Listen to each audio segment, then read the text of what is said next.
нас летит просто, понимаешь? С нас летит. Прямо там ГБ.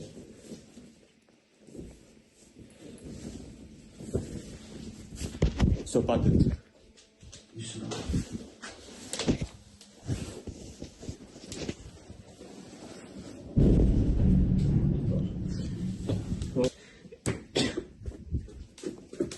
Я больная. Они... Все. Все, не твои подстанции. Let's start directly from 1991, the year the Soviet Union collapsed.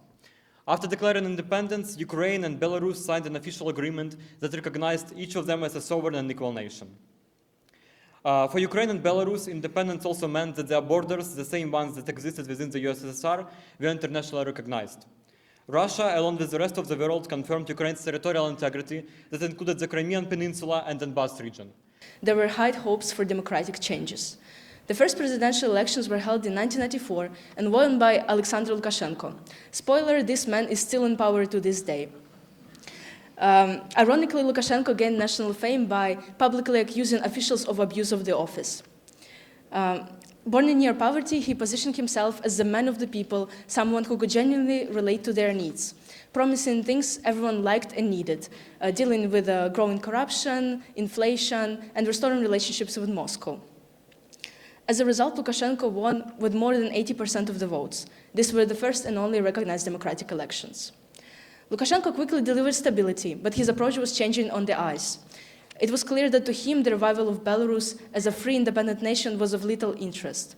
He moved to concentrate power in his hands and began to censure independent media.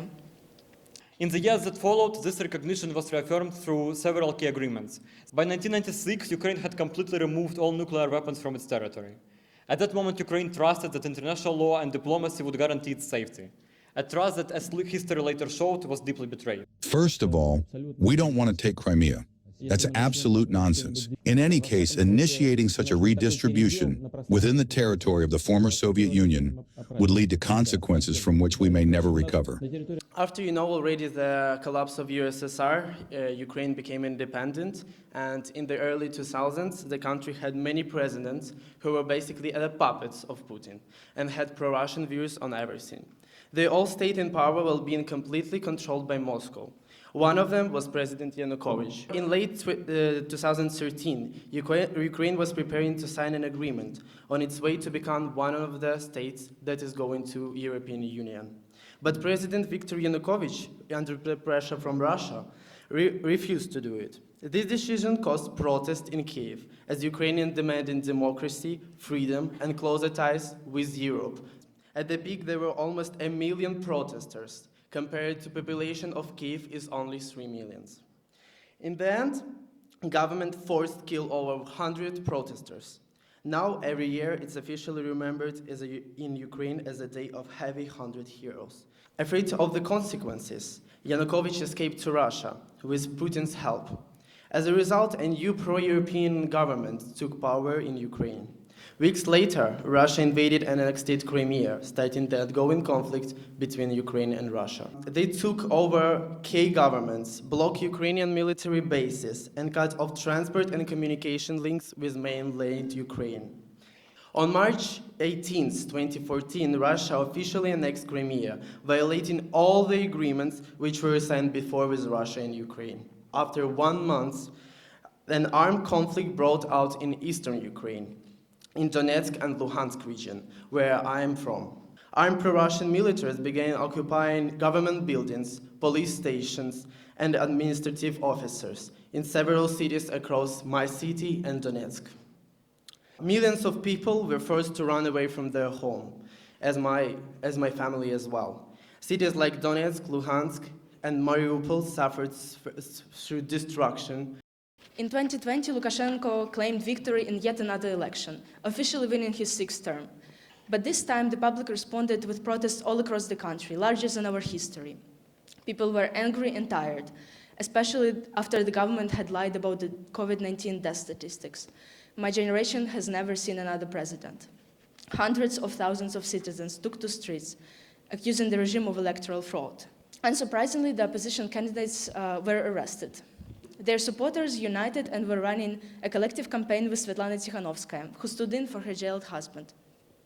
She is widely believed to have won more votes than Lukashenko. Both of my parents were volunteering at the voting stations.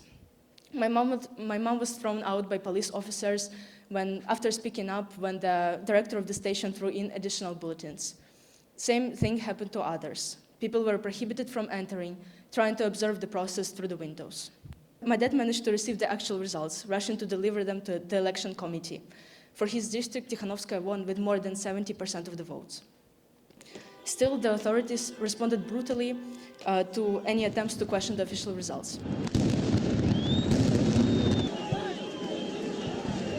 My mom was detained after supporting her imprisoned colleagues and later fired from the research center she was working in.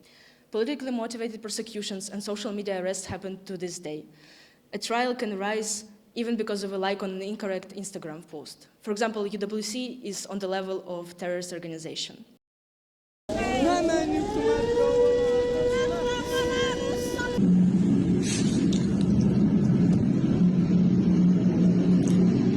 On the morning of February 2022, the world woke up at something Europe hadn't seen since the Second World War. Explosions were heard across all the cities in Ukraine: Kyiv, Kharkiv, Mariupol, and also the cities where we're from, Odessa and Sumy. At 5 a.m., Yaroslav and me and millions of Ukrainians heard the first air raid sirens that they had ever heard.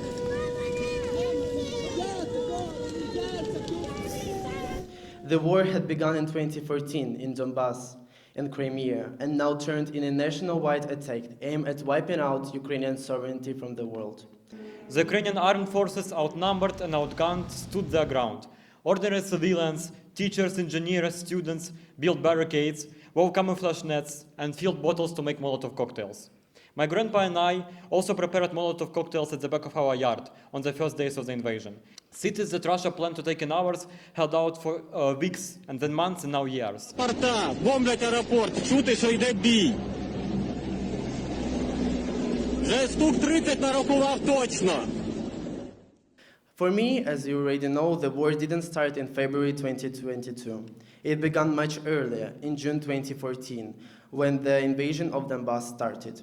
I was born and lived in the Donbass region in the city of Luhansk until I was almost 7 years old.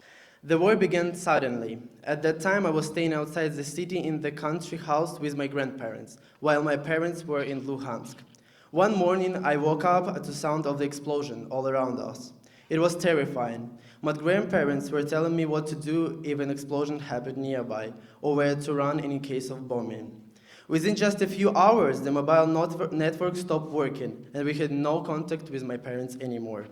We couldn't leave either because the region was full of Russian checkpoints. Soldiers were everywhere, stopping people and checking their documents. Meanwhile, my parents managed to escape from Luhansk to Kyiv, the capital of Ukraine.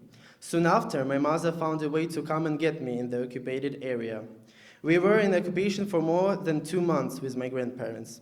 Since I didn't have a proper document because they were in Luhansk, I had to cross all the checkpoints using fake documents that belonged to our neighbors. I still remember everything vividly. The soldiers, the destroyed houses, the military vehicles on the road, but what I'll never forget is when I finally see my mother in 2 months. After that, we moved to another city called Odessa, which is the south of Ukraine, near the coast of the Black Sea. After a peaceful life, the war caught up us a second time. I was suddenly woken up by a loud explosion. Russia had launched a full-scale missile and airstrike campaign all across Ukraine. The city was in complete chaos, long lines everywhere, people panicking, some still in the shock, not fully understand what is going on. Others had already left. My family decided to stay. Luckily, we live in a private house, so we had access to the bomb shelter whenever the air raid sirens went off. People in Odessa can't even sleep at night because they have a heavy shelling outside the window all across the city. Odessa is hit by missiles and bombs every single day. And every morning, my first words to my mom is the same. How are you? Did you manage to sleep? Were explosions loud? My city is located only 30 kilometers from the Russian border. Just think about that for a second. The same distance as Victoria is from here at Pearson College. That's how close my hometown is to the country that invaded us. I spent the first days of the invasion in the basement, listening to explosions and not knowing what would happen next. For the next 6 weeks, Sumy was completely surrounded. The sound of air raid sirens, shelling, and aircraft became part of my daily life. We stayed in the basement for days, sometimes without electricity, and just hoped that missiles wouldn't hit our house. The Russians, they had plans to take over Sumy in 3 to 5 days. But they didn't. And I wish I could say that this story has a happy ending. But unfortunately, it doesn't. Since then, Russia has been attacking my region almost every single day. Constant power outages, shelling of drones, schools, trains, and kindergartens. If you check the statistics, Russia now launches between 200 and 500 drones every day. And many of them fly directly over my city. A lot of them are aimed at my city. From our balcony, we could see explosions lighting up the sky. Hi guys, you often ask me what is the situation in my hometown Sumy and is it safe here?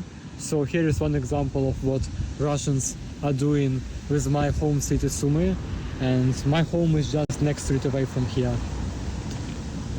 Russia's aggression evidently goes against the UN Charter, which prohibits the use of force against the territorial integrity or political independence of any state.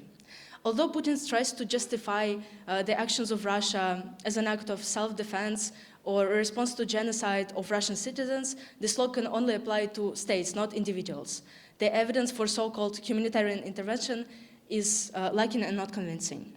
The war violates other principles of the Charter: the sovereignty of the states, the rule of peaceful settlement of disputes, the right to self-determination of peoples and nations. The aggression of Russia in Ukraine also goes against Geneva Conventions on the protection of war victims. Enforcing international law in this context is quite hard, if not almost impossible. The only international body with the power to make binding decisions is the UN Security Council. It consists of 10 temporary members and 5 permanent ones. As a permanent member, Russia has the right of veto, which implies that it can cancel any decisions that go against its interests. Despite being the largest country in Europe, Ukraine absolutely loses to Russia in terms of size. So when you hear about Ukraine's resilience and bravery, just try to imagine what kind of effort it takes for us to defend ourselves against a country 28 times bigger than us. In fact, for Ukraine, the economic fight has been just as exhausting as the fight on the battlefield. According to The Economist, Ukraine's GDP collapsed by 36% in 2022. It was the biggest recession in our history. Russia attacks our energy infrastructure almost every day, and the effect on this sector has been devastating. According to The Guardian and The Bloomberg, more than half of Ukraine's natural gas production capacity has been destroyed. And around 50% of the entire energy infrastructure has been hit by missiles and drones. Все, хватит. Я больная. Они... Все, не твои подстанции. That's what Kyiv looked like in 2021. Christmas decorations, a lot of tourists, entertainment, and people having a happy time. This is the most famous Christmas market in Kyiv, and both me and Ivan visited it in winter of 2021-2022. This is Kyiv now. Just feel the difference. As of early 2025, UN Refugee Agency reports almost 7 million Ukrainian refugees worldwide. That's one of the largest displacements in modern European history. The United States is usually seen as Ukraine's biggest supporter in absolute numbers.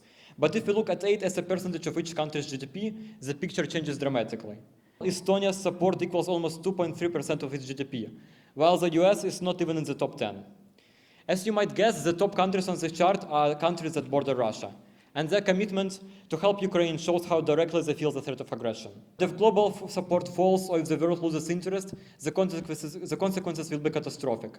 And that would mean Russia's strategy to exhaust Ukraine and divide its allies would start to work. Each day the war drags forward, someone loses a father, a mother, or a child. And that's why this just cannot be another geopolitical discussion.